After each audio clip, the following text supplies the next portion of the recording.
Hello, everybody. Welcome to That Local Life podcast. I'm your host, Sydney. This is Tyler. How's it going, everybody? We are on episode 12. We have a very special guest here with us today.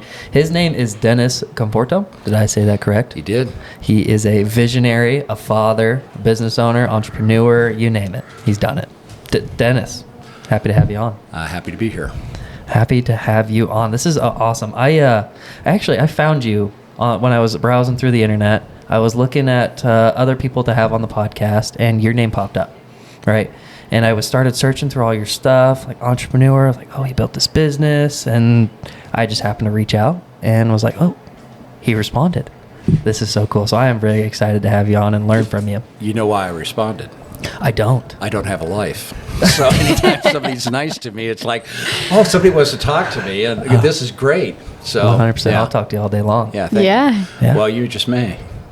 I like it. We I have like lots it. of time to kill. So. We do. There we you have go. all day. All right. So, Dennis, I read and I've seen some of the publications that you showed that you grew up kind of homeless for the most part. Like you had a brief period where you were homeless before you got into things. I wouldn't say I grew up homeless, but Sure. I came homeless when I was 18. But I was shoveled around between my parents' home and my grandparents' home, which were on opposite sides of the country. Oh, wow. And so my childhood was not normal. I knew it was Sure. not normal, but my internal wiring is just to kind of accept things the way they are and just kind of find the good in it. Even if it's a really lousy situation, I just look at it and like, okay, well, there's somebody else in the world that has it way worse than me, so I'm going to just have a perspective about this and just deal with it. I think when I was younger, I think my friends would say Dennis was a professional martyr. That guy could make you'd like feel so sad for him, and he would just take you down to the depths of what was going on in his life. And I think to a certain extent that was true. But as I grew up, I didn't like the idea of being a martyr. And then the other thing that happened was a view about being a victim. And I'm not a victim. I could have looked at it that way. And then when I look at kind of the texture of the country right now, there is... it seems like a business, a philosophy of victimhood creation that creates a lot of division, a lot of anger, a lot of angst, and most of it's not real. Right. When I was homeless, I could have been a victim and bad at society, but you know what? I was really lucky because when I was homeless, there wasn't a government program to protect me. Thank God. Right. Because 100%. I would have, because I already got addicted to it. I would have, would have kept you there. Well, I would have been become dependent, and I don't want to be dependent. I want to be independent. And I think it's one of the things that's unique living in rural communities like this, because almost everybody you meet wants to be independent.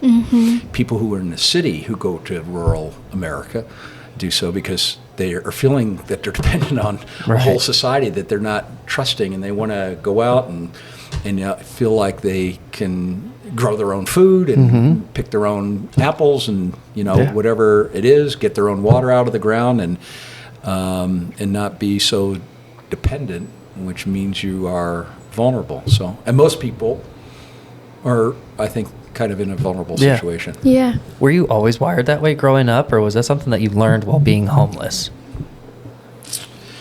I don't know.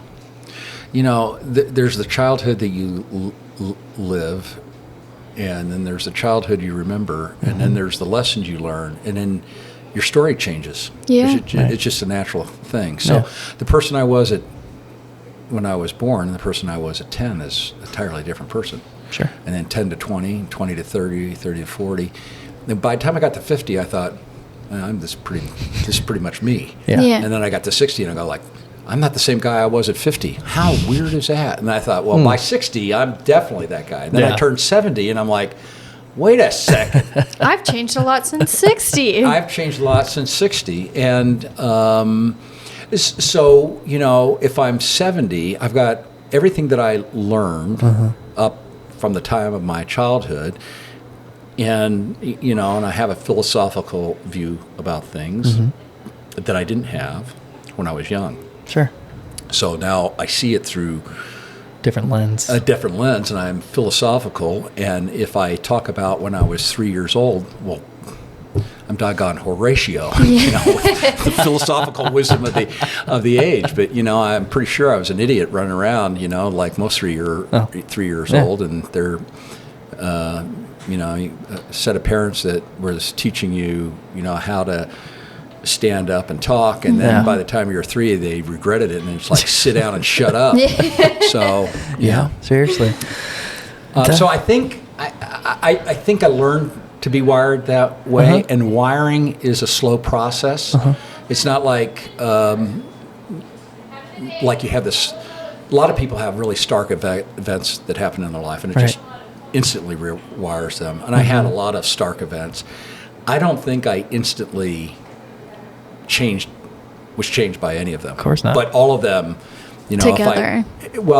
Each one changed me, but it just took me a while. There's a processing process you go through that you're kind of testing your thoughts. And I'll tell you how I'm really wired. I question most that which I believe in the deepest. I question it every day. So if in my case where I feel like I'm a religious person, I question the existence of God. I think it's a good thing for me to do because I got people around me who question that. So I think like, well, okay, in fairness to my friends, I'll question it. And then I come to a pretty quick conclusion. I may question my country. I may question, a business I'm in. I may question a partner. I may question, I question my kids. My kids question me. All of those kinds of things. I question my dog. Because he's running around here. I'm trying to figure out. Little disclaimer: Dennis did bring his dog Biscuit on with us, Yorkie. So you might see some appearances of him. And if we dodge and look around, that's because we're following him around. Yeah. I love it. That is awesome. And you always got to ask questions, right? That's how you learn things in life. And she gets annoyed with me because I ask questions every day. What do you want to do? What are we looking at? How are things going? He makes me think about things that I'm not exactly comfortable thinking about. And so it's kind of the question of the unknown. He makes me question it. And I'm like, you can not do that. I'd be okay with that. Well, what's really interesting in business, I always found somebody in business who had lots of questions about everything. And eventually I realized that I had a skill set. I don't know where it came from. I don't know how to teach it. And it's a really bad thing. If I consider myself a teacher, an instructor, and, motivator and all that kind of stuff. But when you have a skill set that's so ingrained in you and you don't know how it got there, you don't know how to get rid of it. It just is what it is. And you want to teach somebody it and you can't. You feel like an idiot. Or why can't I put this together? So that's called an unconscious competent. They're very competent about things. They just don't know why. I just saw a film that was fantastic about Ralph Lauren. And he got into the business by just building a 3-inch wide tie at a time when he didn't know. He had no idea he had any ability for color and matching and fabrics and textures and lighting and he created a multi-billion-dollar empire, not knowing, and still doesn't know today how it works within him. His staff works around him, and they have no idea how it functions. And so there was a thing about me where I was a solution looking for a problem. Interesting. So I had a skill set to solve really complex problems that were, either facing my life or the lives of others or community, and some of the things that I worked on were global in nature. They solved, I was involved in industry standards that affect all 8 billion people on the planet. It touches every one of them. Every day, completely unqualified for anything like that. Completely, when I sit and talk about some of this stuff, I think like I didn't even know what I was working on. I didn't. I had no idea what the impact would be, and yet there it was, doing its thing. So I always had somebody around me that would ask me questions, like how would you do that? And I go, and it would be like an instant thing, you know, where I'd like. Without thinking. You know, some people can look at a maze and go right to the end, and you've been working on it for half an hour. Like, I can't get there. You know, I keep running into a wall. But some of this stuff would just open up. So there's the unconscious competent.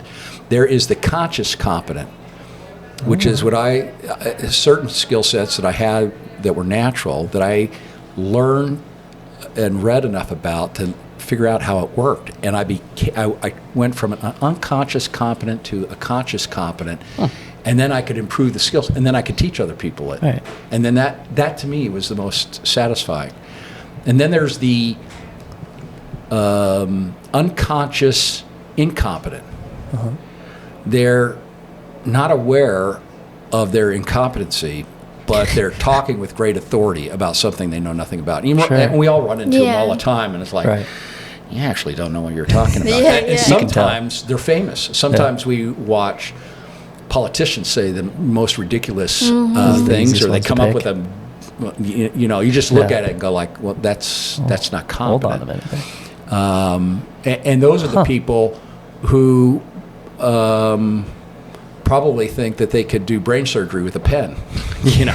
Like, I can help you. I stayed at a Holiday Inn last night, and I can do this. I went through this seminar I watched one Grey's time. Anatomy all 12 seasons. I am a doctor. Yeah, right. Seriously. And then there's the unconscious competent. So anyway, you got these four kind of categories that you were in. And then the secret, I think, of all of this stuff is just to be self-aware. So the most important questions is not the questions that other people ask you. It's the question that you ask yourself in your mind. And the person that we spend the most amount of time with in our lives is ourselves. There's an ongoing, never-ending conversation. Then at some point in time, when you get to be my age, you realize you're just barely starting to understand yourself.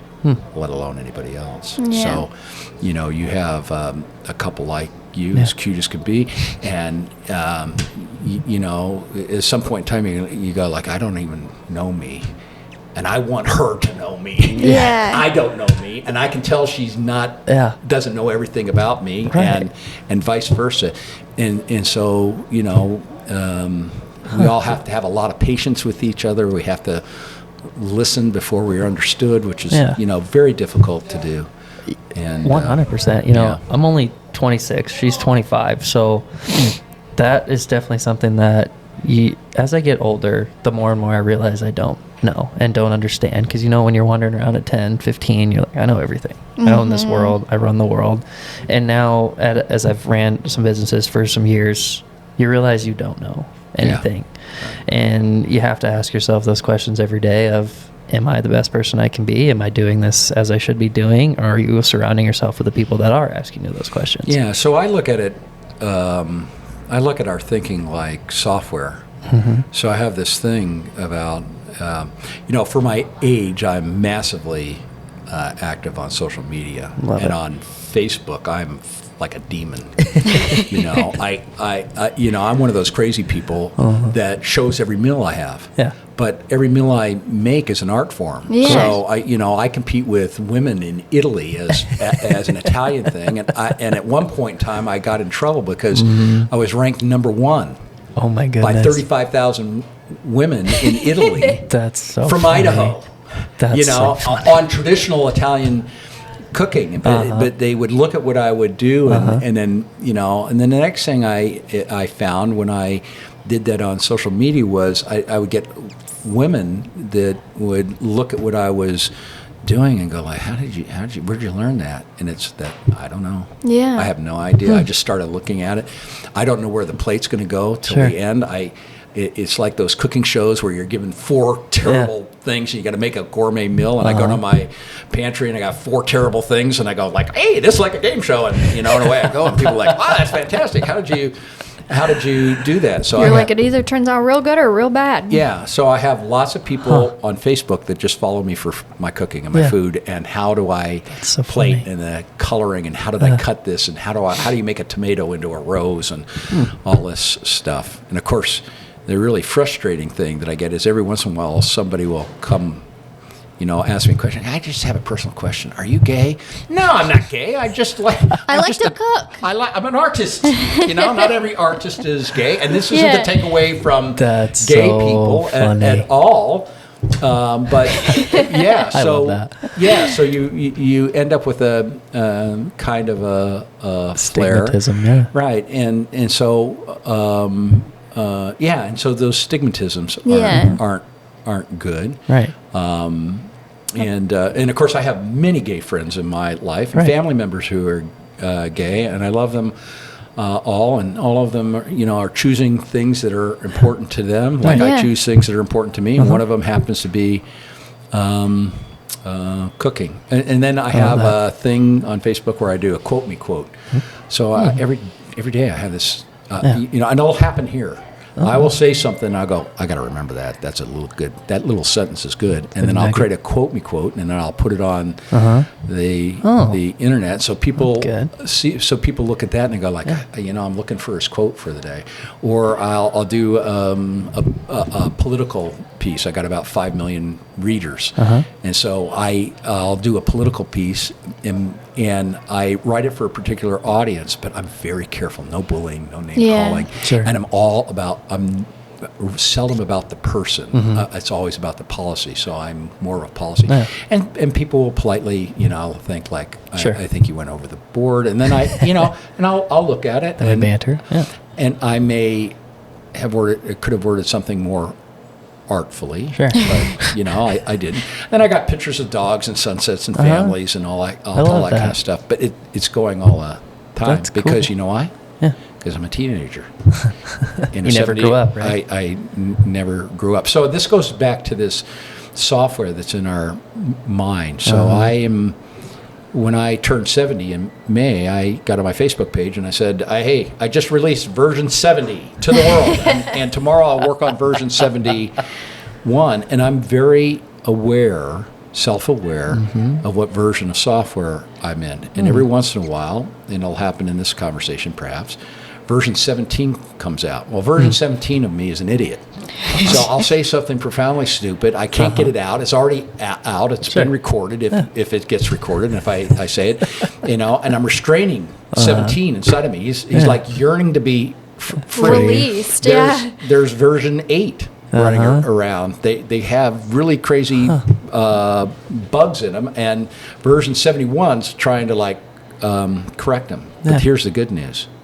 I like that I know the little guy's still inside of me. Yeah. I love that. I love the teenager that's still inside of me. out. I like the young married guy or young single guy trying to do something in his life. Sure. I like the young married guy, the older married guy. I like the father part of me and the grandfather part of me. I really like it all, and I like the pieces and parts of it. And then trying to figure out, and this is what you'll find out. What age do I become the best version of me? I was going to ask you that question of when did that unconscious competency become conscious competency? One of the best...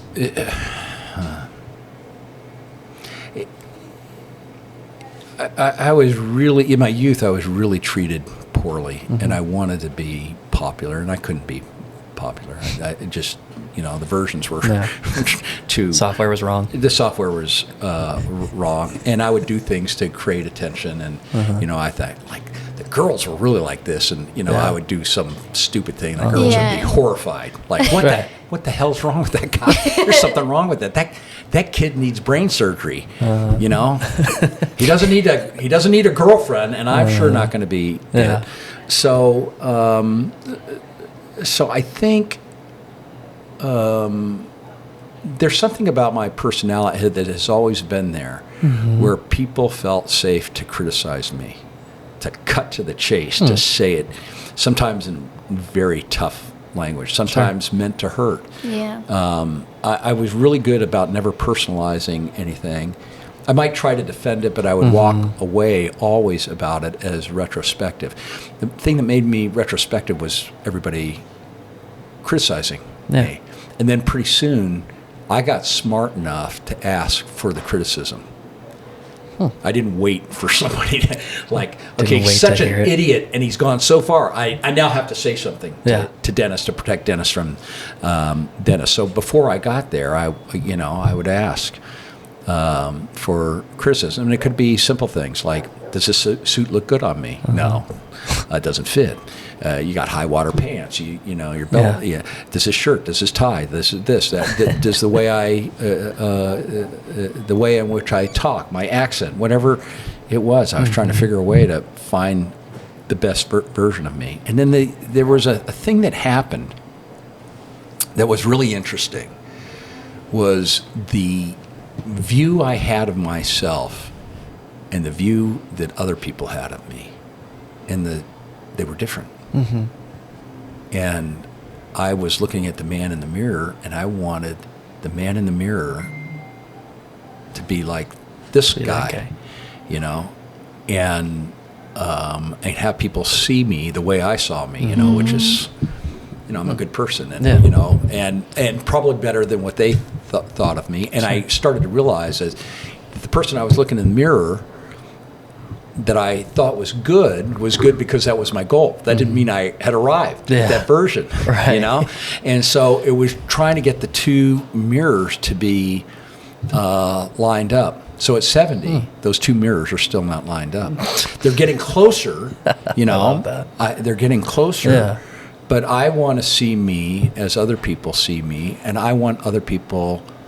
I want to see me how other people see me. I just want them to be the same person. So I think that's kind of the struggle in life, and it's painful. Right. It's painful when you realize that people don't see you in a favorable light, when you have a favorable view of yourself. So the other problem is what we do and the intent of what we do, which gave me a great capacity in times in my life where people were particularly unkind or cruel to me or had a hidden agenda. I always stopped looking at what they were doing, and I looked at what was the intent.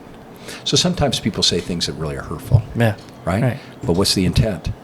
I'd rather focus on the intent. So if the intent in hurting my feelings or hurting an observation, if the intent was love, then I got to look at through that lens instead of the lens of hurt, because the lens of hurt has never helped me. The lens of anger has never helped me. The lens of love or forgiveness or being humble or taking my little ego and pushing it outside the door for long enough for me to deal with it and let my ego come back and say, okay, ego, calm down. You got to look at it this way. You got to see things through other people's eyes. So being real in life is the hardest thing in life.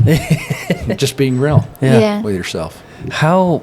So taking those versions, how do you not let yourself, the one that you see, not become a victim to what other people see?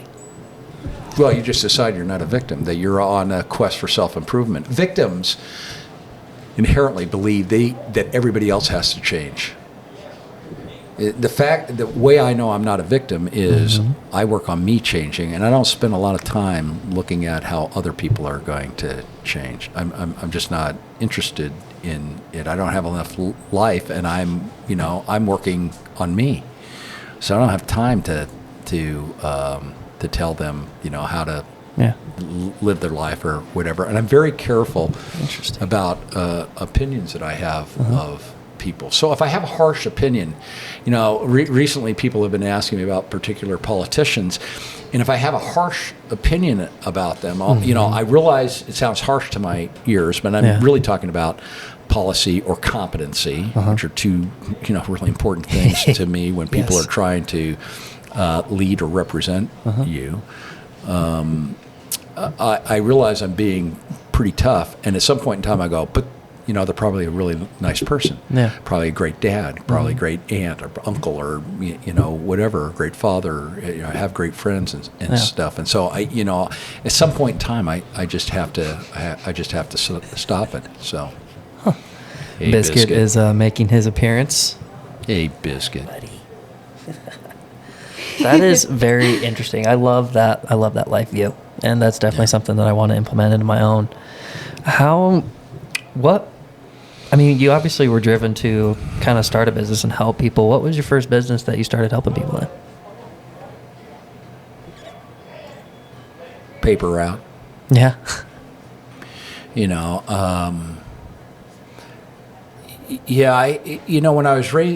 I was sent to live with my grandparents, the shock for me was a whole host of things.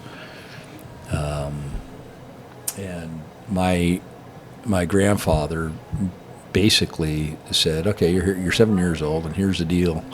You got to pull your own weight, so you got to pay rent, and you got to do all of this stuff." So I ended up with 2 paper routes. Okay. The Seattle Times in the evening and the Post-Intelligencer in the morning, and then I had, on average, 6 or 7 lawns to cut after I got done with school. Sure. And so, and as a result, I was really a poor student. My grandfather often said, "Dennis, you're mentally retarded." And hearing that, at some point in time, I was so poor at school, but my skill sets for hiding it were tremendous. Right. It's sort of like Biscuit here. I didn't realize how big Biscuit's eye problem was. If you look into his eyes, you can see the cataract. You can tell. A couple of months ago, that wasn't there. Yeah. In the house, I can't tell because he's got the house memorized. Sure.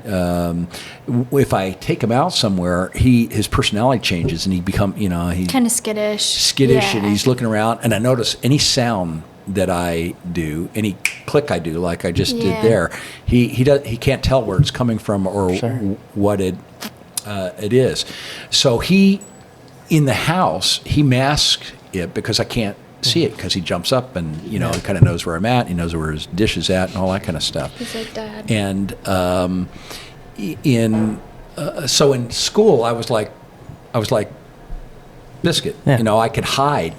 People thought I was smart. My students did, but my teachers there's something wrong with the this. elevator's not going to the floor on this kid, and this guy's not getting the lessons. Well, I didn't get the lessons because I couldn't do the homework, and I couldn't do the homework because I had a paper route and lawns to cut, and I had rent to pay, and I had to buy my own clothing, and I'm looking around at other 7 years olds, and I inherently know, they don't have to pay rent. They don't have to buy their own food. They don't, there's not some sort of accounting going on about work productivity. They've just got to be a kid.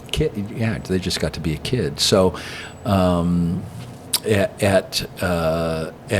some point in time, that self-reflection came around. Like, okay, if I got to work at 7 years old, and what am I going to? I had nothing else to do but to think about how to make my paper route more efficient. Sure. For example, in lawns, my grandfather paid me per job. He didn't pay me by the hour. He paid me per job. And at some point in time, I figured out, wow, I can make more per hour if I run behind the lawnmower. Plus, I get done earlier. Plus, I may just have enough time to do just enough homework to continue to hide my learning disability that is quite profound that nobody knows about. And so I would run. And that's where I learned to work. It was the first time I kind of used math in my head to use it to my advantage, and with my paper route, it's like I could go faster if I put saddles on my bike and rode and threw the paper as I was going along. I could go even faster if I pre-fold the papers at the stand, put it in my thing, and as I'm driving along, I would throw it and I would run. And sometimes I would go too fast. Sure. And I threw. So I broke a couple. I broke a couple windows, which is one window in a paper route is like Cut a your month. profits. Yeah. Yeah, like a month of profits, you know. So you break 2 windows, and you know you're like you're doing a lot of work for a lot of nothing. And so you know, I learned that to be efficient, I had to go fast. But if I went too fast, I would break something. And you were not efficient. And I wasn't as efficient, and it was costly. And those became lessons for me. And then, you know, being homeless, I didn't learn anything there. Sure. Other than I was lonely, and it was sad. Yeah. And, but a thought is a billionth of a watt of electricity. That's all it is. One thought, 1/1000th of a watt can change the world or change a person's life. It's just such a little teeny thing of energy, you know, and you get these little things, and you want to get it, you know, what if I can make this 2 billion watts, this little billionth of a watt, you know? And the only way you can do that is you pass your 1/1000th of a watt to somebody else. Now you got 2 billionths of 1 watt, and then 3 billionths, and you know. So J.C. Penney said, success is duplication of your efforts through others. Yeah. Right. So I'm thinking like, okay, I got to duplicate myself somehow, someday, and that little philosophy grew. But what homelessness did to me was take me from the transformation of I'm nobody going nowhere, and this is incredibly sad. I have a worthless life. I was afraid that I was going to die homeless. Yeah. I had nothing on me that said who I was. I didn't have any identification. I didn't have a license. I had nothing. And I saw my gravestone. It said John Doe. And I thought, I'm not John Doe, and I don't want to be John Doe or unknown. Yeah. One of the kind of tragedies that happened, a very tragic day in my life that had impacted me. You want me to stop? Nope, you're good. You're Keep good, going. you're good. The voice is still going, just the camera. One of the things that impacted me was I was 12 or 13 years old, and I went to my grandmother, and I go like, I want to go home. Yeah. I it's great staying here, paying rent, and working like a slave for you guys, and cutting lawns, and I love it. It couldn't be any more fun. I'm having such a great childhood here. Can I go home? And my grandmother said, "Well, you can't go home." And I go, "Well, why can't I go home?" "Well, your parents got a divorce." "What? Are you kidding me? When did they get a divorce?" 5 years ago. "What?" And I kept having this thing, I'm going to go home. And she said, I said, "Well, where are my brother and sister at?" "Well, they're with your dad." "Well, why can't I live with my dad like them?" "He's not your dad." "What? Are you kidding me? Of course he's my dad. My last name's Conforto. His name is Conforto." Yeah. "Your last name's not Conforto." "What?" She said, he's not your father. And I said, "Who is my father?" "I don't know." "What?" So she gets my birth certificate out, and on my birth certificate it says mother, Idella May Josephine Berlew. Father, in parentheses, unknown. It was so impactful to me. Yet you cannot believe. I ran into my bedroom, closed the door, and cried on the bed because everything that I wanted and everything that was important to me, my mom, my dad, my brother, my sister, my family, everything I identified with, everybody that I was telling, I'm not going to be here forever. I'm going to go back home. I'm not going to be here forever. I'm going to go back home. I got, my parents look like Lucy and Arnie. Was it Arnie Darnaz? But anyway, they look like that famous TV couple, and and I had this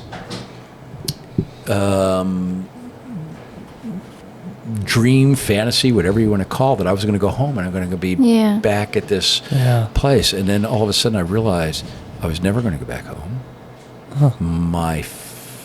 my dad's not my dad. My name is not my name.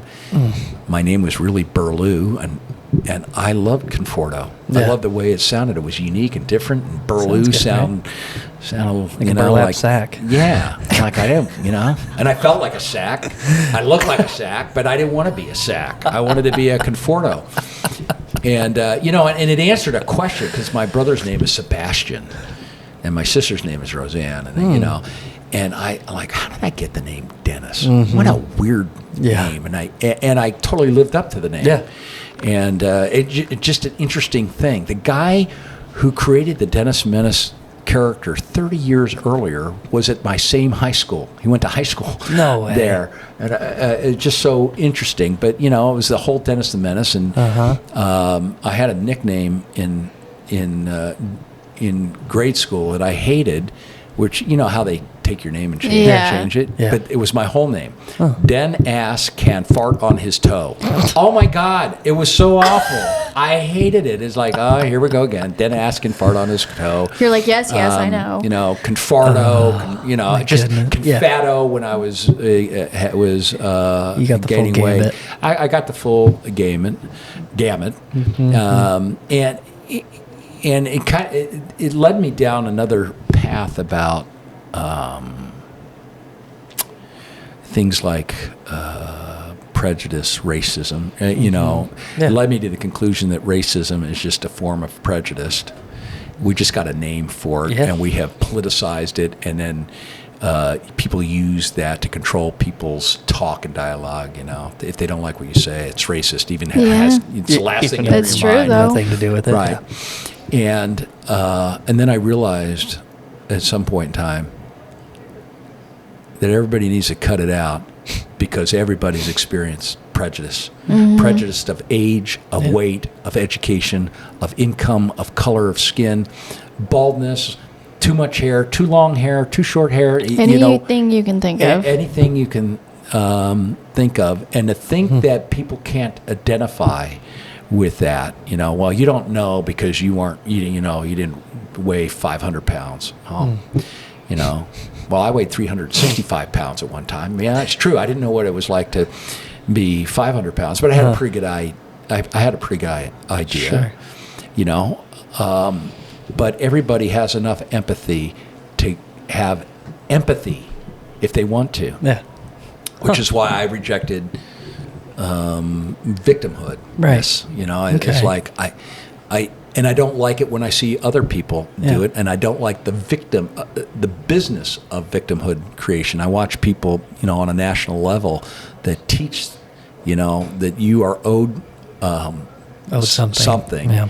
And we are all owed nothing. We all have the right to go pursue our own happiness, make our own choices. We get to decide whether somebody's idiotic prejudice is going to affect us, and their prejudice is more about them. It has nothing to do with me, and so, and that's why I'm not going to be a victim of it. And so, I sometimes people say things that are not good. There's a word used for somebody like me, cracker. I've never been offended by it. I've never been offended by it. I personally haven't either. Yeah, No, I don't know it. I get, and if people choose to be offended by things, that's their prerogative. And there's some people I can tell who wake up every day to look on the internet to see what they can be offended by, and then go pronounce like, I'm totally offended by this, and we generate this. We use it as a way hatred. to be the victim. Well, and so we create a lot of hatred as a result of it. I love the internet, and I love social media and all that kind of stuff. What I don't like about it is people become a little bit anonymous, and they inherently say things that they would never say to a person's face, right? And they feel very comfortable. Yeah. Behind that, they're hiding behind wall. a screen. Too comfortable.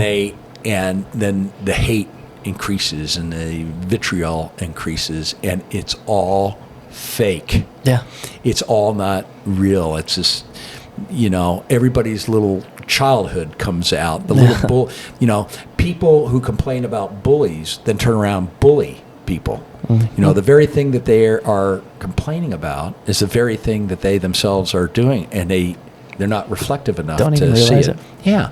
So, and this happens not only in a nation and a community, but it happens in families and relationships. I mean, it gets down to the, to the minute detail. The minute detail of relationships. And as a result, for me, the America that I grew up in, and America today, is very different. It's a different version. Yeah. Different software. It's a different software, and the software is not only national, but it's global. Yeah. And if you look at news media outlets, they have discovered that the most profitable news is bad news. Even if you enhance it and make it worse than what it is, it's okay. Because there's some sort of moral high ground that they have by creating all this distress in everybody that somehow they're helping the world and making it a better place. So they hunt for bad news. They're looking for paradigms that it fits into a narrative. They find the narrative, and there's plenty of stuff going on both sides of the narrative. And then after a while, you look at the news and you realize that every 3 days, the newslets have a 3 or 4 or 5 word phrase that they're all using at the same time, and you're beginning to realize that the phraseology is so unique that it's all programmed, that they're all feeding off of an echo chamber to justify the business that they're in. And it's, it's really... interesting. And it affects business. Yeah. Oh, it affects 100% it affects politics. It affects the world. And it's not like politics doesn't have a big enough platform on its own. So it takes politics and inserts it into music, into sports, into science, into medicine, into, between nations. And politics is a blood sport. It is the same sport that the Romans had when they had the Colosseum. It's the same stuff. It's, it's as cruel as it can be. And people, at some point in time, you got to pull out of it. And it's one of the reasons I write about what I write about, because I'm trying to get beyond the politics of something to the common sense of something. So do you have a blog then that you put all this stuff on? No. Just write? No, I just write. I just publish it. I got publications that pick up my stuff. I put it on Facebook. I put on LinkedIn, I have some postings that, in a couple hours will have 2.5 million views. And that's so cool. Yeah. So you're like a ghostwriter for other publications then, or is it all? No, it's just my stuff. It's me. I'm not going to hide. I have a brand. It's me, and the other reason I like writing is because it's the same thing. I look for the criticism. People think that I'm trying to find a compliment and stuff and the likes, and I see the number of likes and it's great. I see the number of views, but what I really go down is look for the criticism, because I question most that what I believe in most, and I look at it and say, okay, was I fair or not fair? How do I do it? And then I'm very respectful in all of my responses. I think people seem to like my articles, but what they really like is my responses to criticism. Because they privately they'll message me like, wow, that was really artful the way you did that. I'm like, I respect that. Yeah. And they like me because I'm trying to be kind and I'm trying to be respectful. And then they, and they would tell me privately, I would have blown them up. I would have totally blown them up. Yeah. Completely. I would have But a lot of people them. who put the criticism, they're looking for that reactive. Oh, sure. Yeah, I don't feed hate with hate. Yeah. So kill them with kindness. The ultimate power in the universe ultimately is love. And love is really hard to do, because consistently. Yeah. If we had a lot more of it, this world would be a much different place. Yeah, and everybody inherently knows it. So if you think about all of the problems that are going on in the world, I've been to 119 countries. It's, what I have found, despite the dominant religion in that country, the dominant political view, the cultures, the foods, and all of that stuff, it still comes down to the same thing. People love their families. People want to have a good job. Yeah. People want to have warmth and shelter. They want to just get along. And the people who make it difficult to make that happen are people who gain power, who are supposed to represent you, and instead make a slight change. They're no longer representing you; they're leading you. And that's why when I don't talk about my country's leaders, I talk about my country's representatives, because they're supposed to represent the people. So if you look about like how Congress works, when I see a whole single party vote in lockstep, I inherently know that a district in Alaska thinks different than a district in San Francisco, that thinks different than a district in Oklahoma, that thinks different than a district in Florida, and they're all supposed to represent their district, and they don't. They represent a party. When you represent a party, you're not representing America, you're representing a party. So the problem with victimhood creation is it creates single issue voters. So, if, for example, if you take a social issue, an emotional issue like abortion, right? Then you don't care if your party starts a war somewhere in the world, and you don't think about it. And so, and I tend to be a multi-issue person, and I look at I get past what they're talking about. I don't care about the person they're talking about and demeaning. I know inherently it's not real, and it's, they're making a cartoon character out of their opponent. All I care about is what they're going to do. And if I listen very carefully, they either sound like an idiot, right? Or it's manipulative, or they're, doing whatever. If it costs $5 billion to elect a president of the United States, $2.5 billion on each side of the party, I guarantee you somebody owes somebody out of that $5 billion.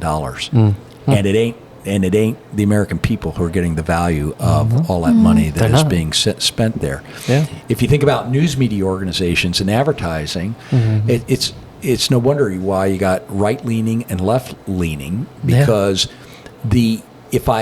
most of my money as a politician goes back to the media. If I am the media stirring up the dirt, I'm stirring up the dirt because I'm getting income. Getting money. I'm getting money for it. Then if you begin to follow the money trail, you begin to understand this isn't representation of people in a district. This is a representation of big money, of people calling in favors, right? If you look at the amount of money, and then at some point in time you sit back and you go, like, how did we get $31 trillion in debt when we should have a surplus? Not a debt. Seriously. We shouldn't have any debt. We should have a surplus, and then nobody can really account for where it all went. And everybody knows that you can only kick the can down the end of the road for a period of time. And guess what? You know what the period of time is? What history shows us that period of time is? I don't know. 250 years. And guess where we're at? We're at that mark? We're 257. And here we are.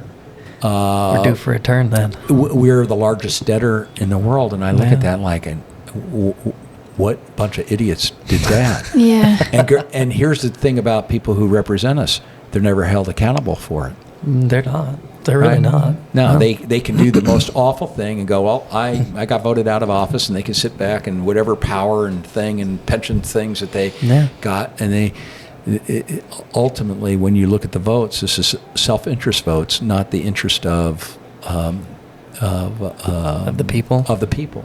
I mean, really, how can you get 100% vote on anything? And then the really bad thing they did was they took bills, 500 bills, and put it into one bill instead of 500 separate bills, and then hide all of their stuff inside of it, then name it something that it's not, You know, like the Freedom of American Speech Act or whatever. And in it is everything that would take freedom of speech away. And then every port project and the bridge to nowhere and funding foreign countries who are you know, has nothing enemies. To do with us, Nothing. And Congress, members of Congress get 3,000-page bill that they got to read in 24 hours. And hence we get a quote of a famous politician who says, well, we'll know what we get after we vote for it. Like, what? Really? What? And I'm not picking on a particular person or a particular... And it's why eventually I go, like, okay, I'm not a Republican. I'm not a Democrat. I'm going to identify as an independent. But you know what I really identify as? An American. Yeah. That's what I identify. 100%. I don't want to identify as a Republican. I don't want to identify... Because they're the same...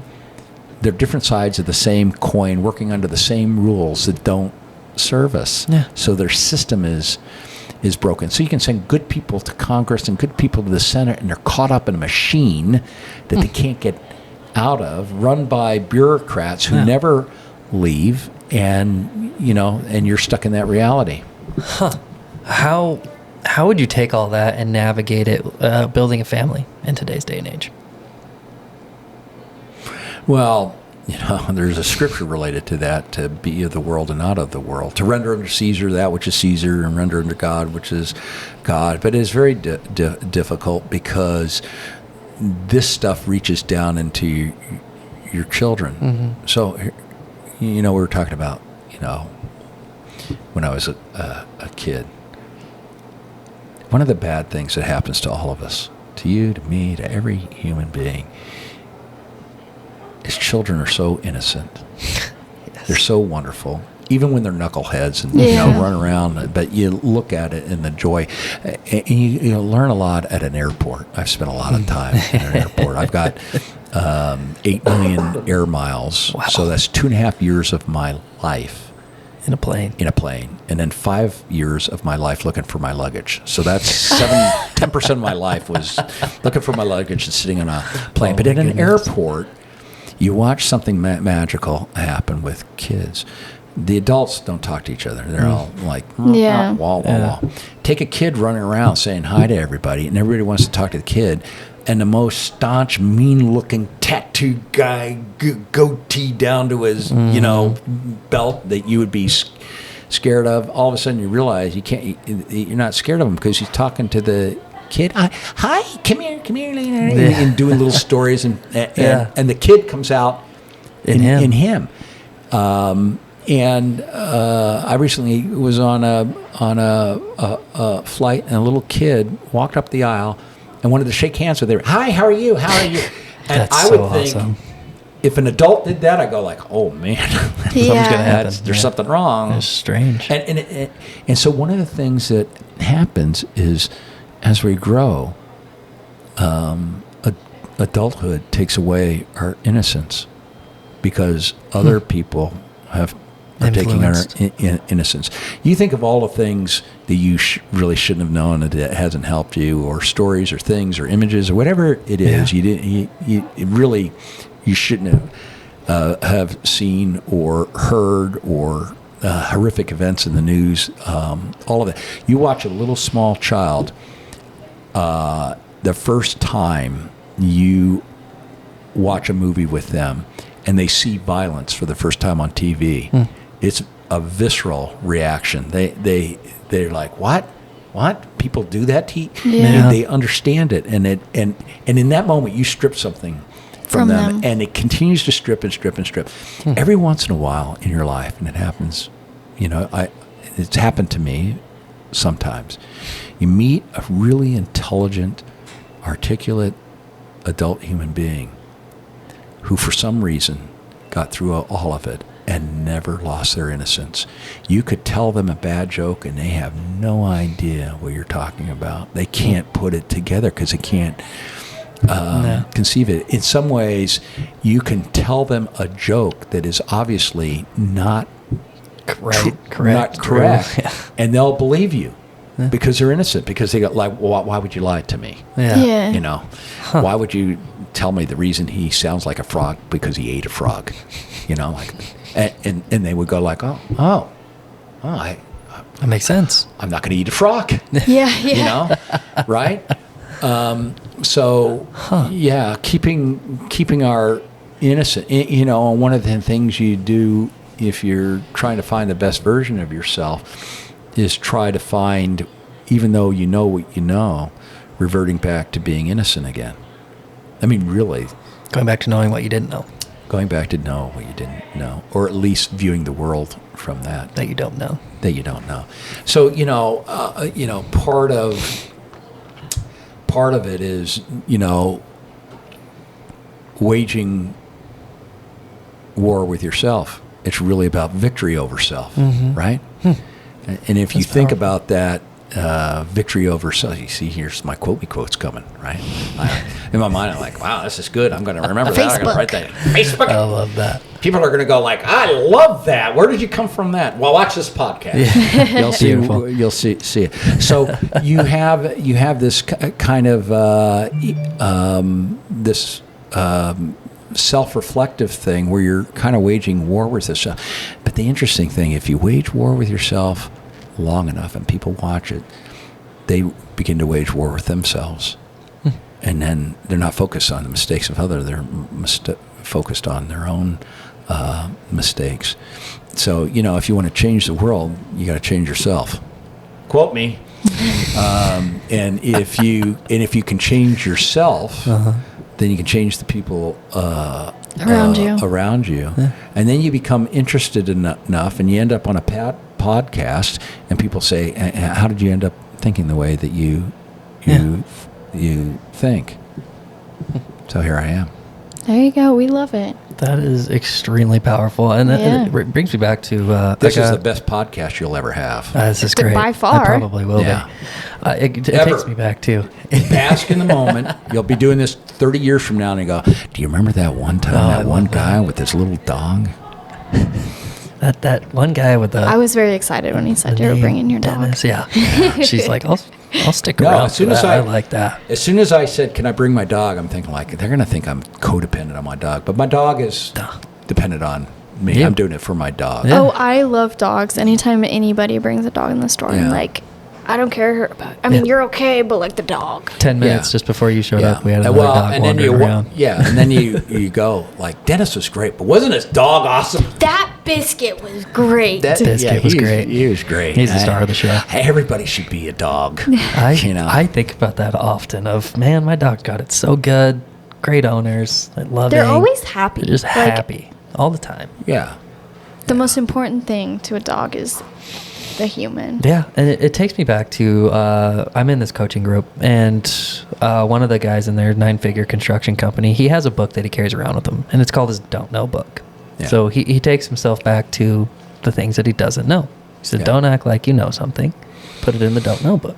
So I love that, and it speaks to everything that you were just talking about of don't act like you know. Yeah, so because of my homelessness and so forth, I never went to college. I never went to school. I never did anything. So, that led me.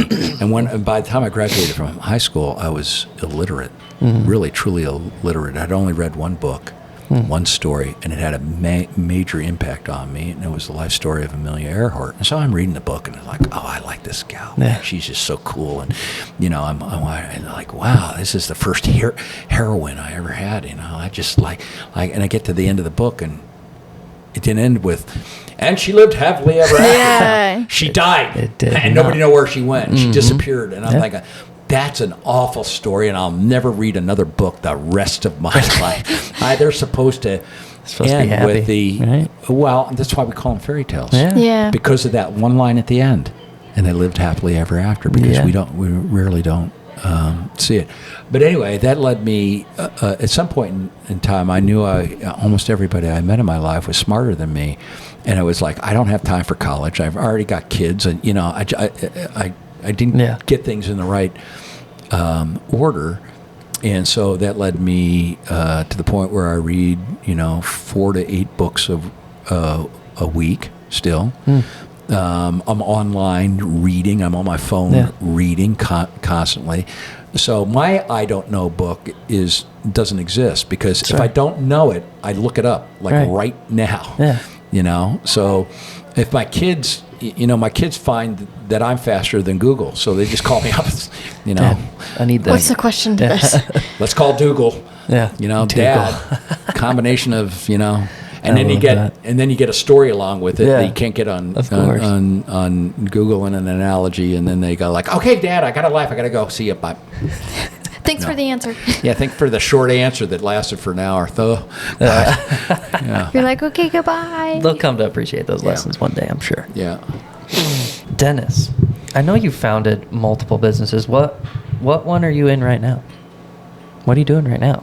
Is it just your writing thing? Are you just hanging out, cooking? Like, what's your I always cook. All of the above. So, one of the reasons why I decided to do this podcast, I just did a podcast with that was more of one on a religious nature. It was a Mormon bishop who wanted to ask me about my experience as a Mormon missionary, and I did that last week. And the week before, it was all politics from a group out of Georgia. And I don't mean Georgia, the United States. I mean over by Ukraine, because they wanted to know my opinions and all that kind of stuff about various things, geopolitical things. But I decided that I wanted to do a podcast and wanted to do something that was really unique and different. So I came here because I wanted to see your mics and how they work. I wanted to see the lighting that you did. I wanted to see the headphones and stuff. So I came here to learn, and I've learned a lot just by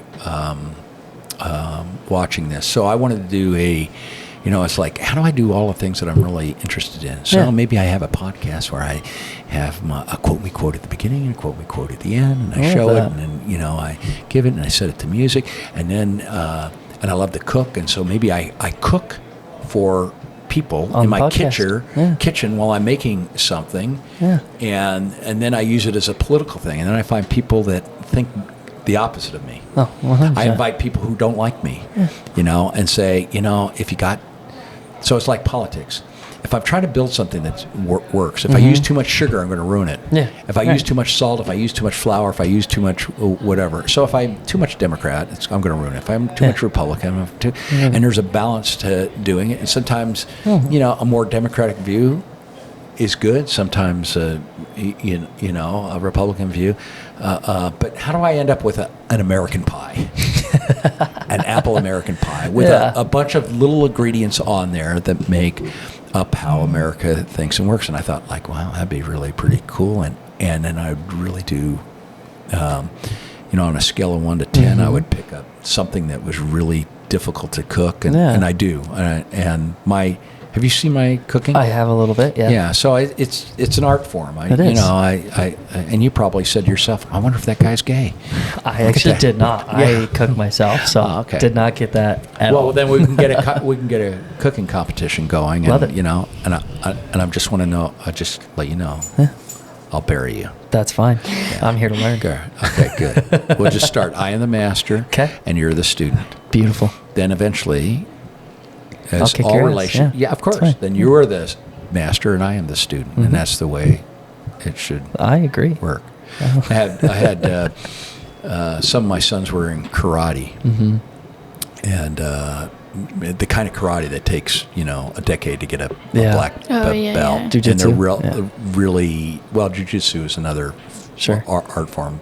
So this is Shotokan karate. Okay. And Shotokan is the kind of karate that was in the Karate Kid, and it's very formal, and they don't have anything flashy on their stuff, and the lead sensei in Japan for this brand of karate is the story of the Karate Kid, the guy with the chopsticks who catches a fly, and I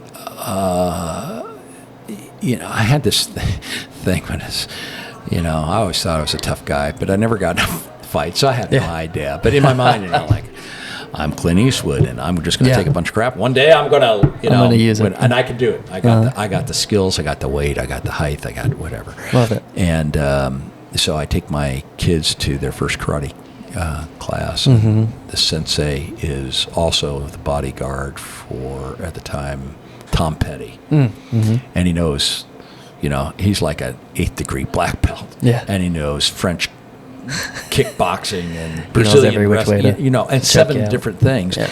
And I look at him for the first time and I go, I could take him.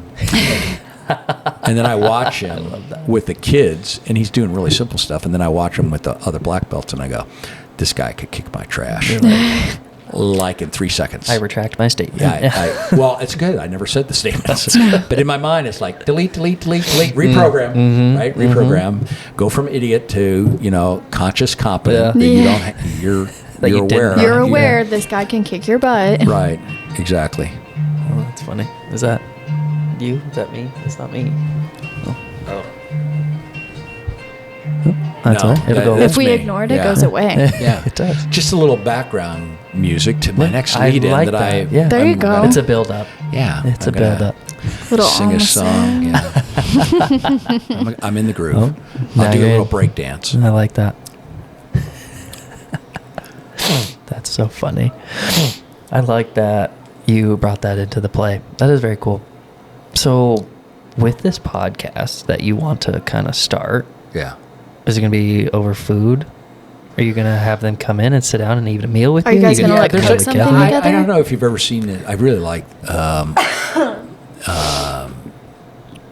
& Oates, the band, and one of the guys is Darren, and he has a thing called Darren's House. Have you ever seen this? I have not, actually. It's a little television show. It lasts about an hour. It's really, really good.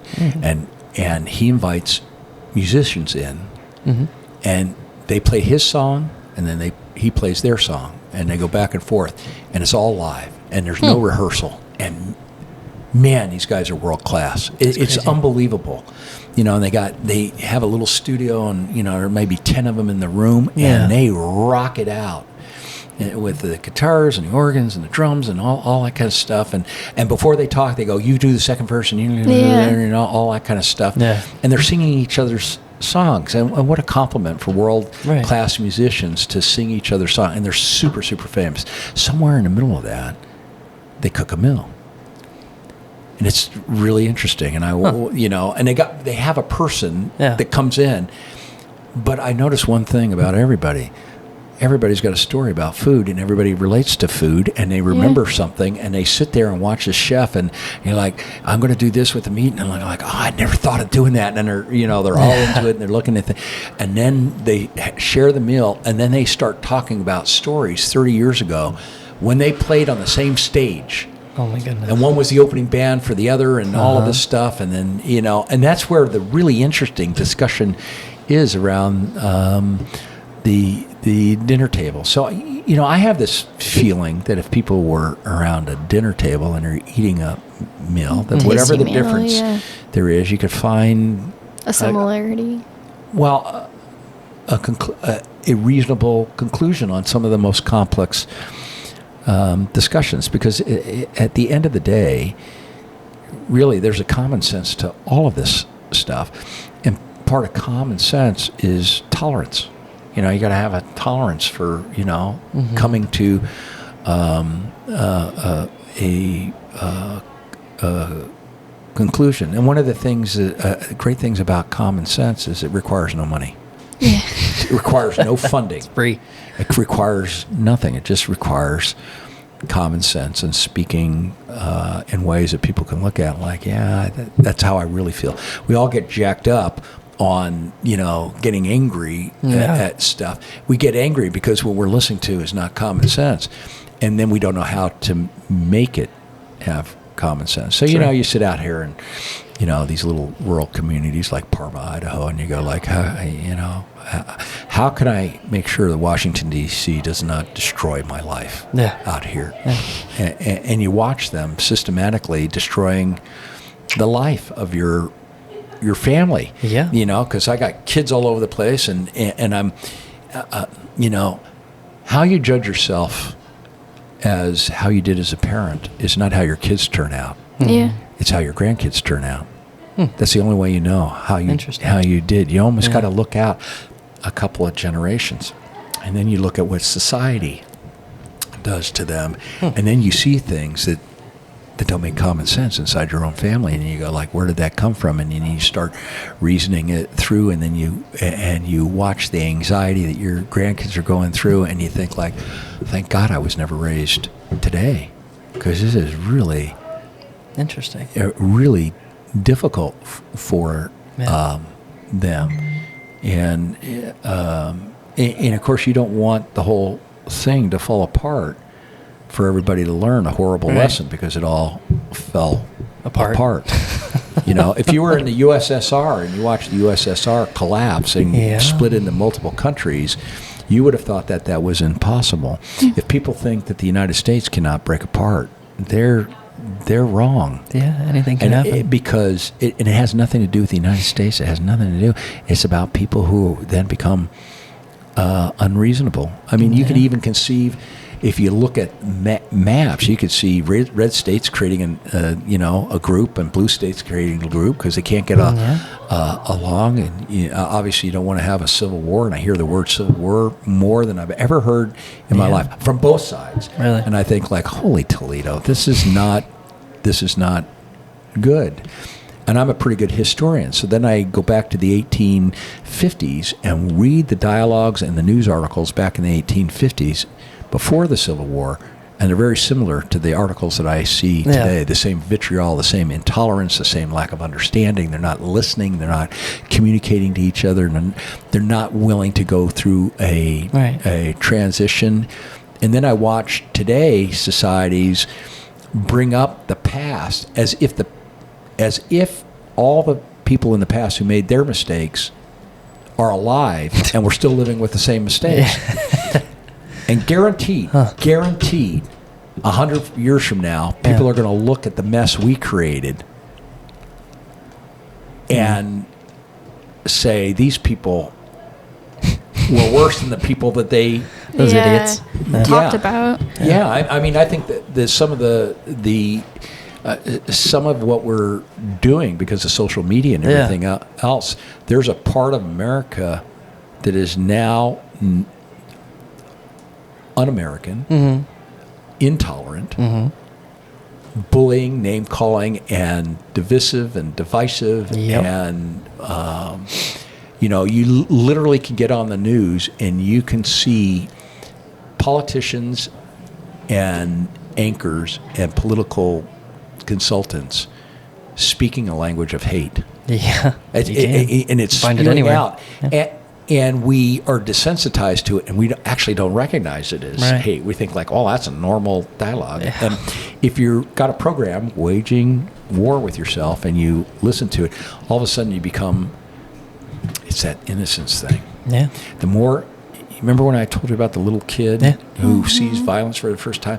If you go back to your childhood and then you listen to this stuff, you go like, this isn't good, and that person isn't helping anybody, and they have this view of themselves that somehow through their enlightenment and their education and their vast whatever it is, that they can say the most outrageous things for ratings and stuff, and that somehow they're helping society when they're actually destroying society. That is very true. You mentioned small town. Yeah. Why did you move to Parma? Was there a reason for it? Why'd you move here? What do you love about small town? Well, I've always lived in big town, and I think everybody kind of fantasizes about like small town cowboy wearing a hat, driving around a pickup truck. Yeah. I learned to like country music here because of it. I turned it on like, oh, this is a really good song, and this is like a country road, and I'm on a country road, and, and I'm hearing songs about John Deere tractors, and there they are in front of my house going. In fact, one day I was looking at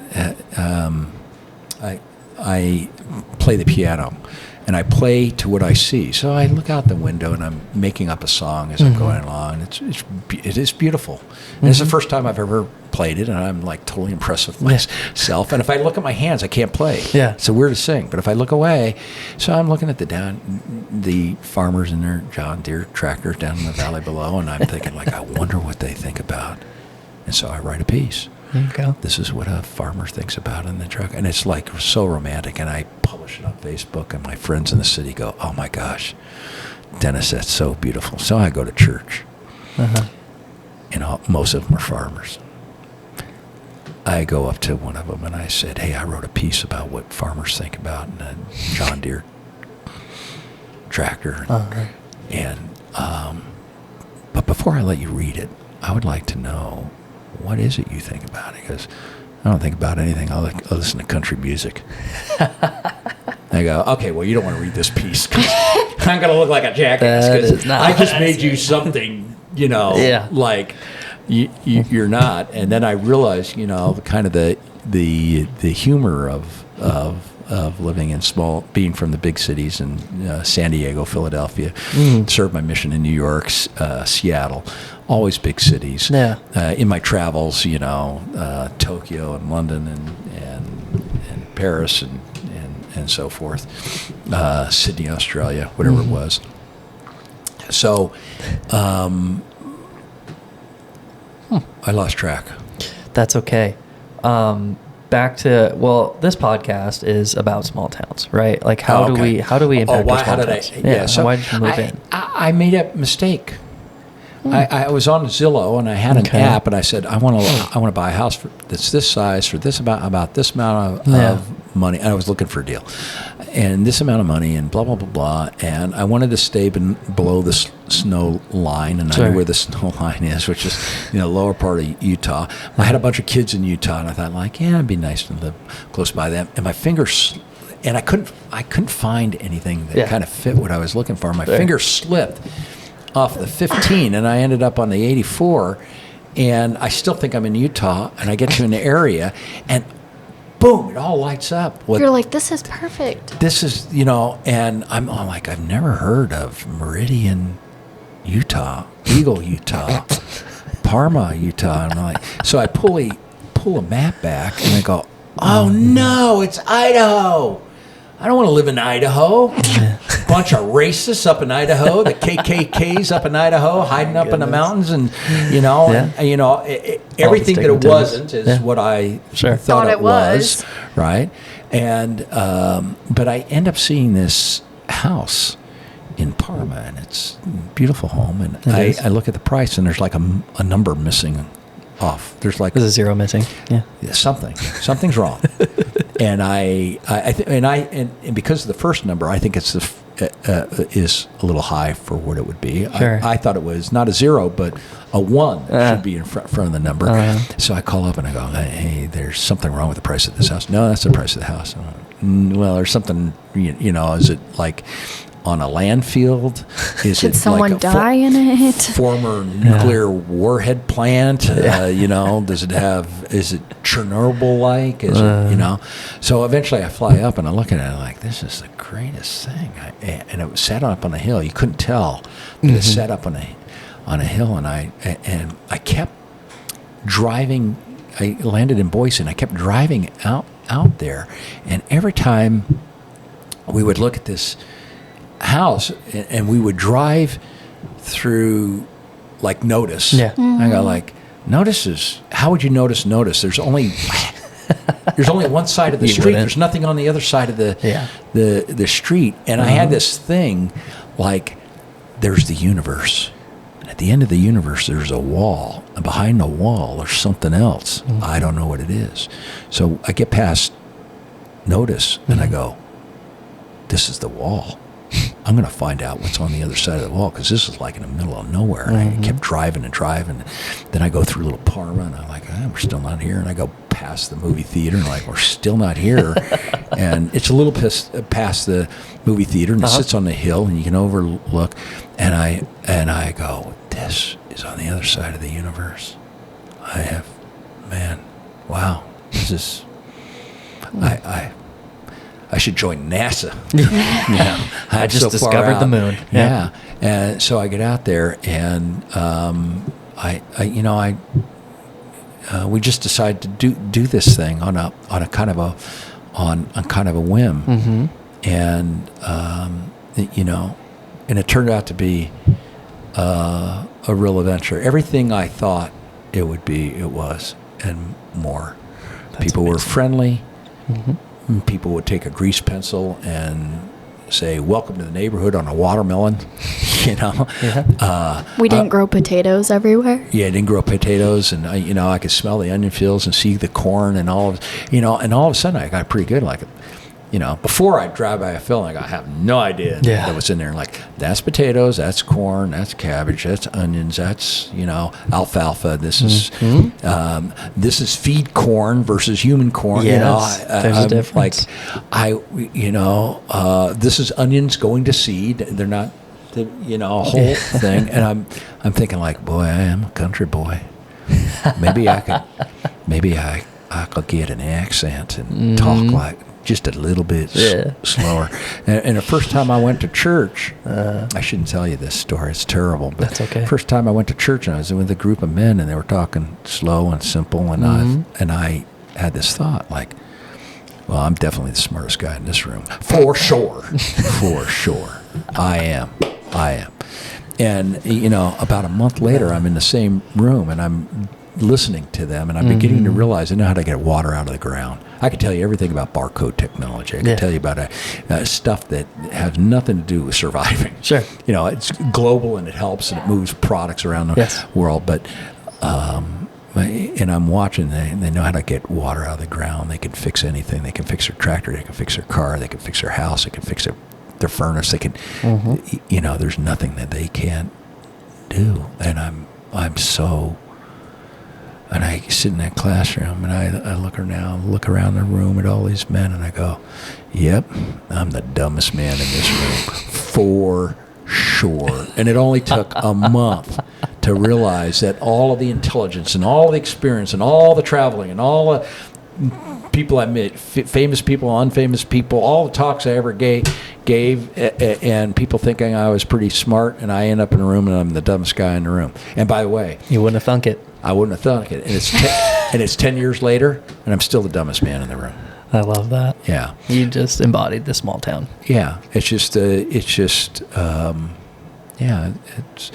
And when somebody gets hurt in a small town, breaks their back, or, and a death in a small town is a bad death. That is. It's the machinery is bigger than people realize. It's more dangerous than they realize.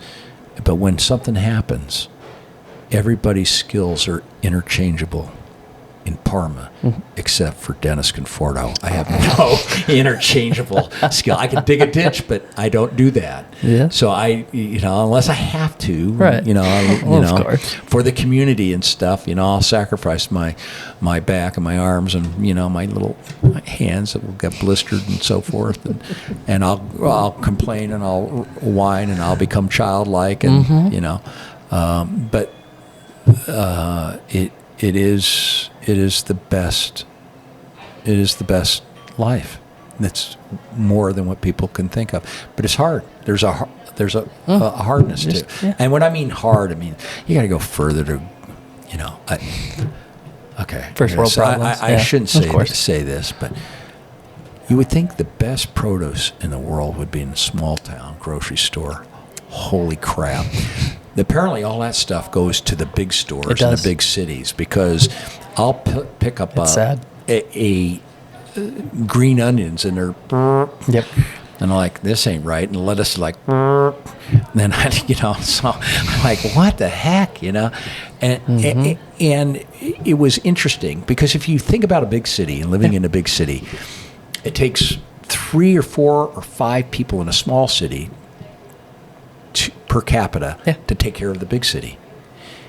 And so now I live in Parma, Idaho, and it produces, for every one person in Parma, they produce enough for 10,000 people. Yeah. And I thought, like, wow, if the crap hits the fan, and the crap's going to hit the fan, and if I had to live in some place, I would want to live in a place where it had 3 things. Everything. One road coming in, one road coming out. Plenty of food, and everybody's got guns. And everybody knows how to use them, and they have love in their heart until somebody has hate in their heart, and then there's going to be a reckoning that's happening. If you think about wars in the world, with the Roman Empire or the French Revolution, it was always the small cities that got abused and then had enough, and they went to the big city and took care of whatever problem. they took care of whatever the problem had to be to fix what the big cities were ruining for everybody else. It is. So it's sad. I mean, you would think from a small town that you would have all the best produce, right? But really, in reality, we send our produce to the big city, and then we get produce from somewhere else to stock our stores. Yeah. It's a very interesting aspect of it. Yeah, But- that was the thing that was most shocking. I was so excited to go to my little grocery store. And Sure. and especially the produce section. Yeah, You know, right. and it's like, It's dismal. no, I'm going to get delivery from Walmart or Yeah, delivery and from it's sad, Amazon right? or whatever. Yeah. Yeah. When Walmart has better produce than your local produce thing, that's not. That's an issue. That's a little bit of an issue. And Yeah. there are places, right? Like there's the barn in Fruitland that does specialize in produce, but there's not many around. Right, And there's definitely a need for it. Yeah. For sure. Now, are you ever going to move away from the small town? Well, Rancho Conforto is for sale. Okay. Go to Rancho Conforto and buy my house.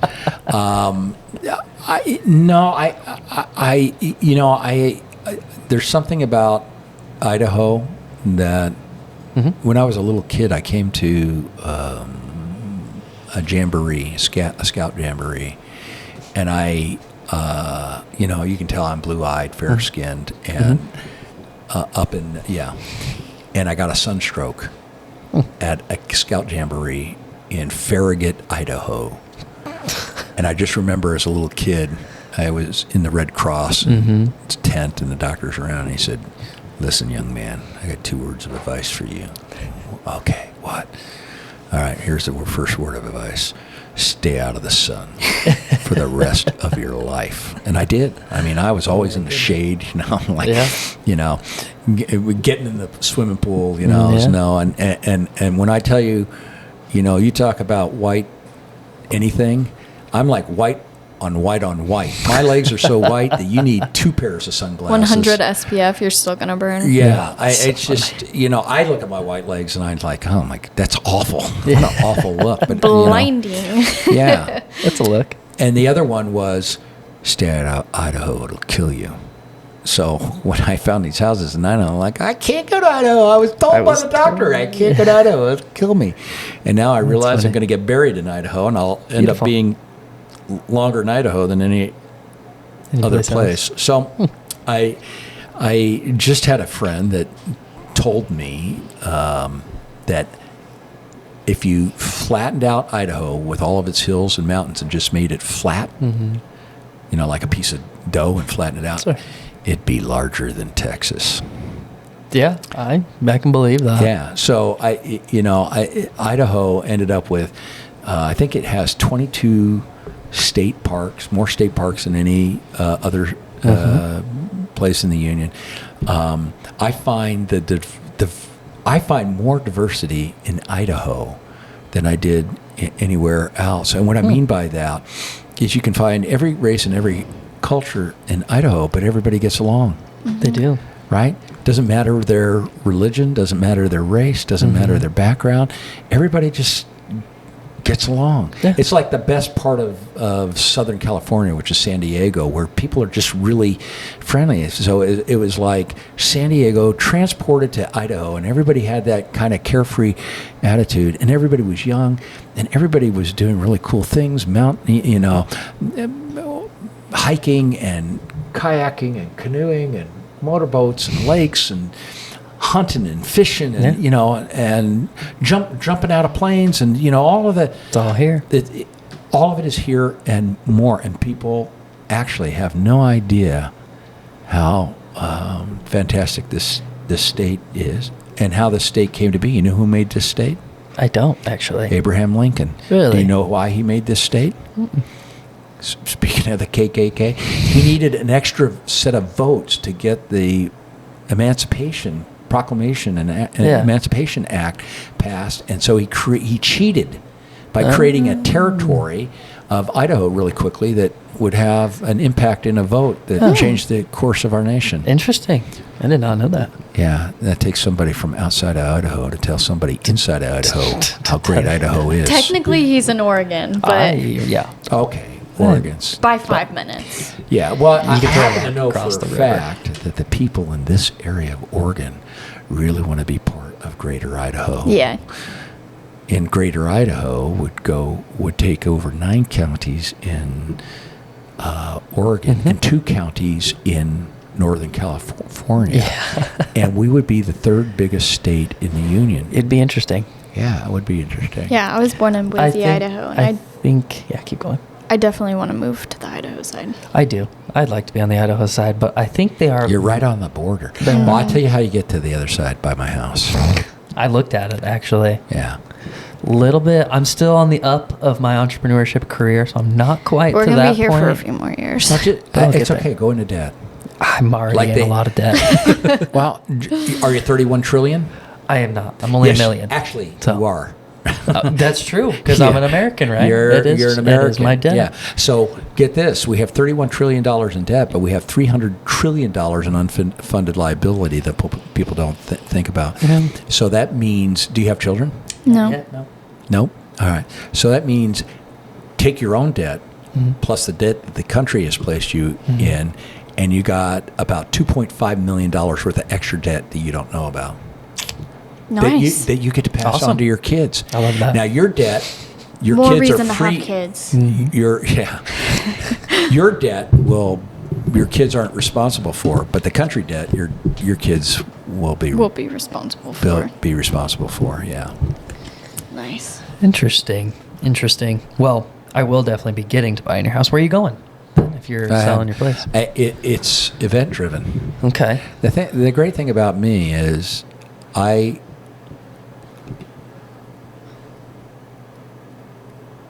You ever watch the movie Serendipity? I actually haven't seen that movie. Okay, you got to see that movie. Okay, it's a put it on my list. great love story, but it's sort of serendipity. It's event driven, so I don't know? No, I will deal with it when it comes. It happens, but it seems like this is the right time to do this, and I have grave concerns of what's happening in the country, and I want to be as well. really, really smart. And in my case, I have a immediate family of 42 people. Because I'm highly productive. Apparently, my kids are too, and their kids are starting to become Producers.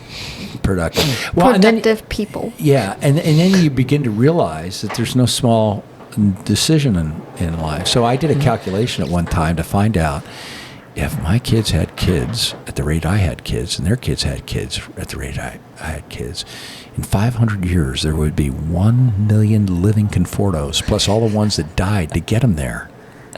And then you begin to realize, like, wow, I didn't realize I was so important. I'm not going to be important while I'm alive, but Sure.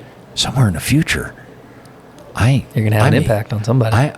They may look at me and I may be famous inside of a family as somebody who did some small little teeny thing. I turned right instead of left down a hallway, and it changed the course of everybody's lives. And I'm like, wow. That's Go amazing. me. I am somebody going somewhere after I'm dead. Because it ain't happening. It ain't happening this It's not life. happening now. I mean, you've been building your whole life to hopefully impact somebody in the future when you're gone, right? Well, the biggest impact I wanted to have was on the most important person, which was me, which is the thing we want to impact. Sure. You can't. You really. You can't impact. I think that everybody thinks. I think that they should be doing something. That there's a purpose. We may think it's big. We may think it's small. Some people think it's they got a big purpose and impact a lot of people. I just felt like I had a purpose that kind of went beyond me, but I had to have a purpose. So what was my purpose? Finding the best version of me. Quote me. I love that. You've had two quote me quotes in this. I've had 4. Okay, Yeah, 4. Yeah, I've had 4. You missed the other ones, I did. but I must have. I got them cataloged. Okay, all Yeah. right. We'll save them for your podcast. Yeah, thank you. Well, as we wind down here a little bit, I have two I questions. thought we were going on for a couple We hours. can go all day. Nah, it's up to you. We can go all day. I want to ask you 2 questions. Yeah. Well, originally it was one question, and now I've got another one. What is the biggest impact you want to have on yourself? And then what is the biggest impact that you want to have on your community? Well, I think I already told you the biggest impact I want to have on myself, which is find the best version of me and make sure that by the time I pass away or get close to passing away, that the mirror of how people see me and the mirror of how I see me are one and the same. Aligned. And that requires introspection and honesty of self. And it's really hard to be honest with yourself. If you have to filter through all your faults and your foibles and mistakes you made in your life. I'm a very forward-looking person. Mm-hmm. I see the mistakes in my life. I'm very regretful of them, but I don't want to stay in them for too long. Sure. I stay in them long enough to feel the pain from them, and I probably feel the pain of them more than most people. But there's a point where I have to let the pain go and just say, okay, this is a lesson I could have learned in life without going through the pain. But since I went through the pain, I might as well. The price. Might as well do something with it. Well, the price of pain is you learn for something. If you don't learn anything from it, the price is more pain until you do. And I don't want to do that.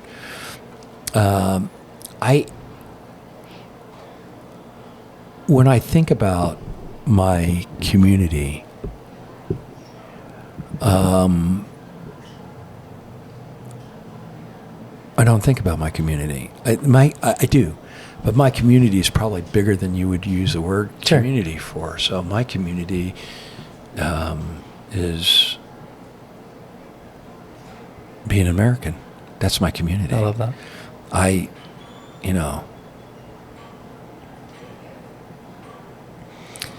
have a profound love for the country. I've been to graveyards in Europe with American soldiers buried in, and I've been to graveyards, of course, in the United States. I've been to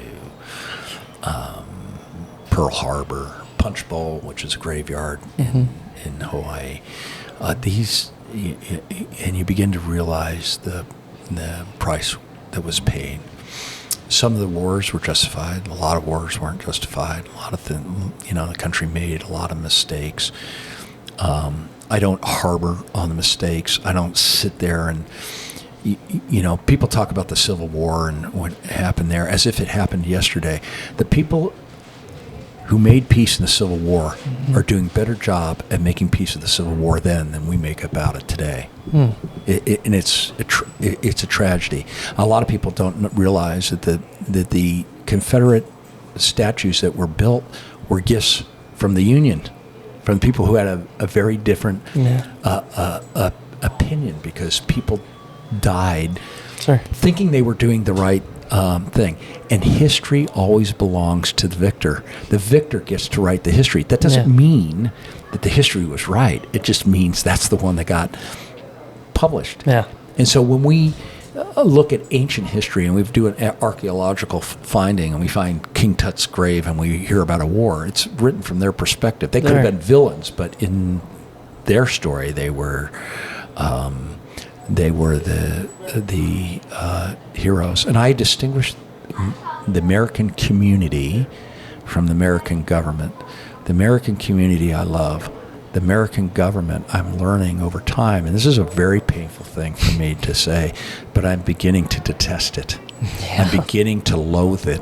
I'm beginning to see the abuse of it. I am tired of hearing the constant lies that my logic tells me and my common sense tells me and my ability to connect dots together to say that is just the most outrageous lie, and I'm being fooled. It doesn't take me very long to find the truth of anything by doing one thing in my community. Well, follow the money trail. Yeah. If I follow the money trail and I really, really dig in deep, I begin to see that what I am seeing has to do with money. It has nothing to do with truth. And money is a way of a victor deciding what the truth is going to be.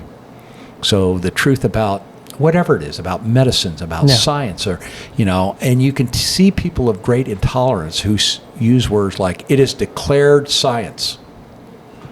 That sort of sounds like the Catholic Church with Galileo saying it's declared religious truth. And now politics has become a religion of intolerance.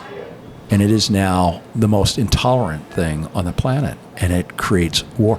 Sometimes people think like, religion created all of this war in the world. If you really peel it back, what you found out was the religious wars, were political wars where religion was used. And the religion was perverted, but it was really politics. The politics of power, power comes from the politics of money, and somebody is, getting paid and getting wealthy from all of this stuff. So for me, it's like two mirrors, right? The American mirror. Here's the American people, and here's the political elite, the media elite, the industrial elite, and trying to get those two mirrors to line up. Those two mirrors are completely very far apart. Apart. I know what the American dream is and what it feels like, and it's pretty simple. And I think most Americans can articulate it, and it's pretty similar to the dream, the Iranian dream of a typical Iranian family of mom and a dad and kids and all that kind of stuff. Same kind of dream. So so for me, it is, how do I take my little nothing voice and give it a different perspective, give enough pause for people to think like, okay, this is ridiculous. Yeah. Dennis found a money trail here, and I'm having a hard time arguing with it. Mm-hmm. And the only way you do that is you got to get in front of people to make enough mistakes to get the argument right. Yeah. We talk sometimes about, I don't like that politician because they flip-flop. I'm happy with people who flip-flop. I want to be surrounded by flip-floppers, because if they believe they figured it all out by their 18 and they never changed an opinion, they're an idiot. An 18-year idiot. Yeah. And it's okay to flip-flop. It's okay to be...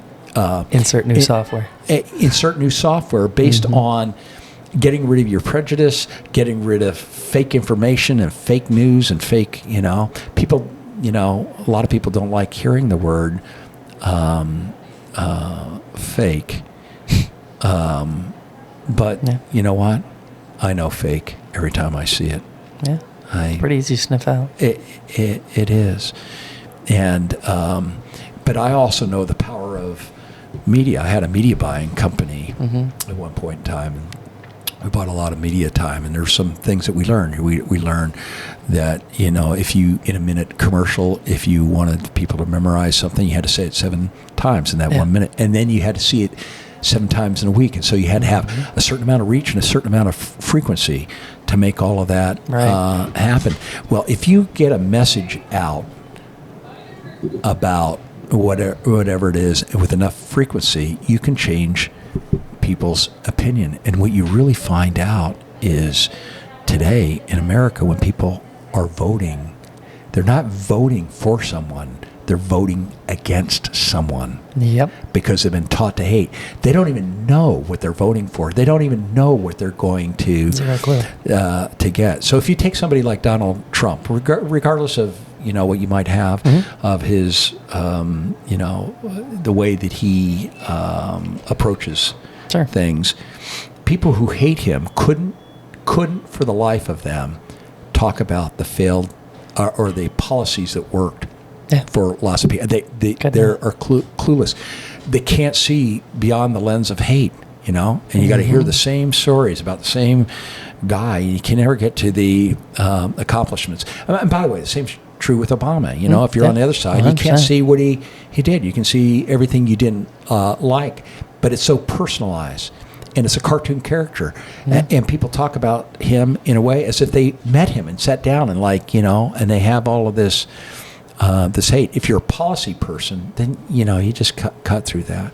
Then we look at the last couple of years, And again, I don't have hate in my heart, but it doesn't take me very long to figure out if you get rid of your energy independence, and energy is the driver. Here's something most people don't know about World War II. They don't know about what happened at Pearl Harbor.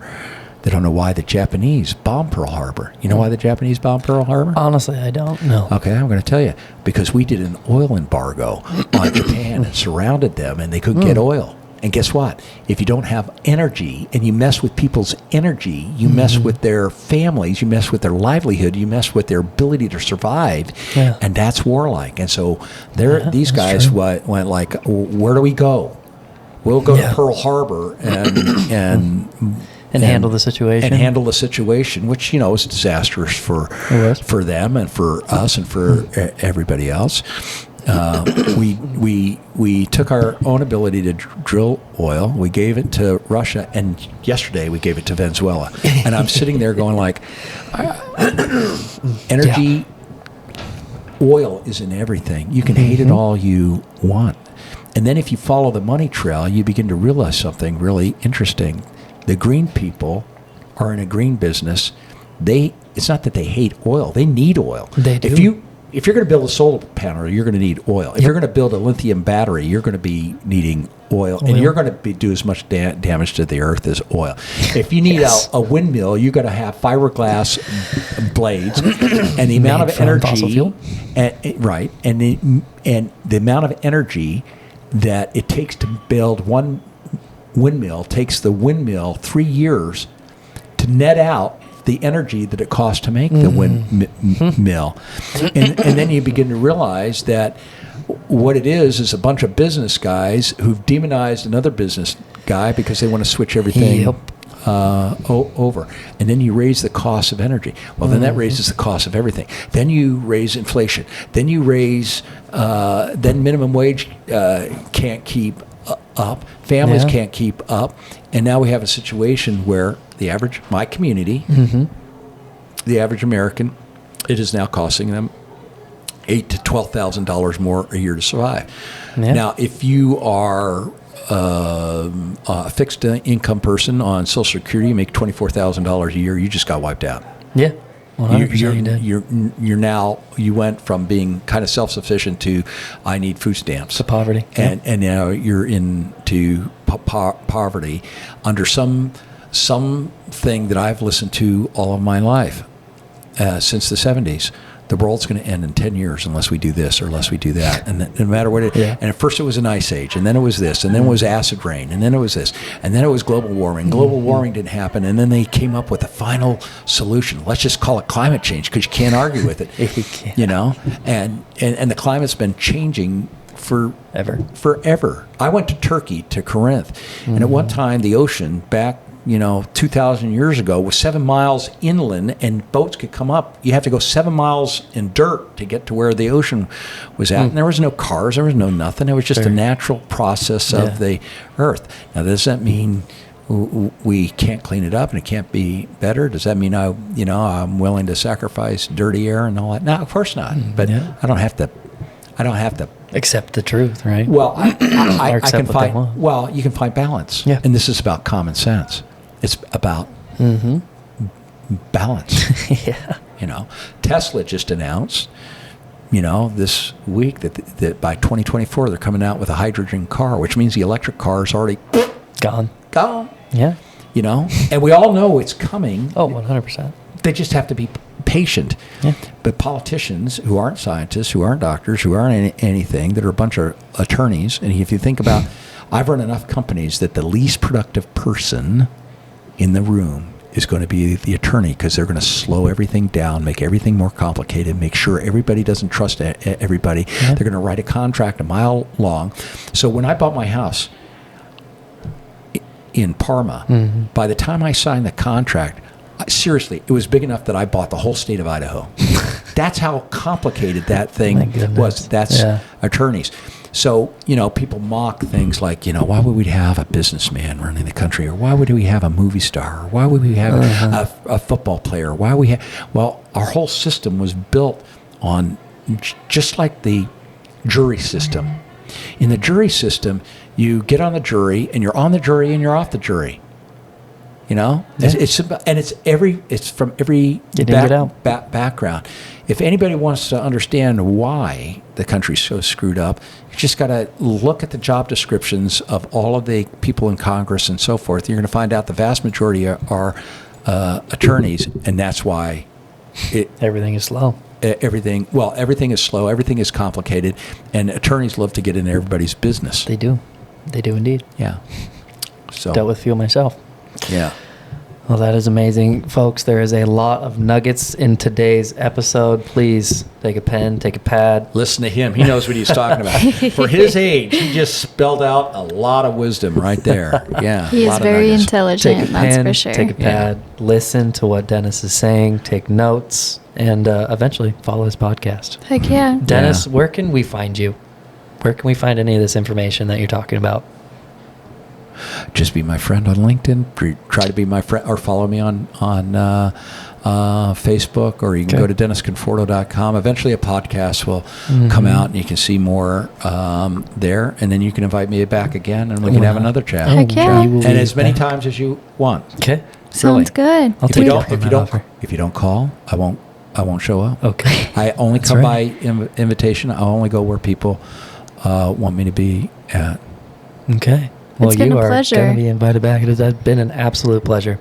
Thank you for being on. It has. What an opportunity for you. Yeah, it's been great. I'm blessed. I love it. I got 50 years on you, and you do. And you didn't have to make all those mistakes that I make. I love that. Yeah, this is great. I've learned so much today. Yeah, so good. thank you. I'm going to watch glad. this episode a lot. Take notes. For sure. Thank you. Thank you so much for appreciate coming it. on. Folks, Yeah. thanks for listening. Thanks for bringing Biscuit. Thank you. Biscuit and thank is you, the star. Biscuit. Biscuit's the best. Yes. We He's love the Biscuit. best. I made a new friend. You did. Yeah, he did. Look, he's sitting on Dogs your lap. He likes you. Yeah, are the best judge of character. They are. 100%. And notice a Biscuit picked her, not you. He did. He did. She has a good heart. That's for sure. Love it. Thank you, Dennis. Absolutely Thank you. appreciate it. As Thank always, both of you. folks, keep it local.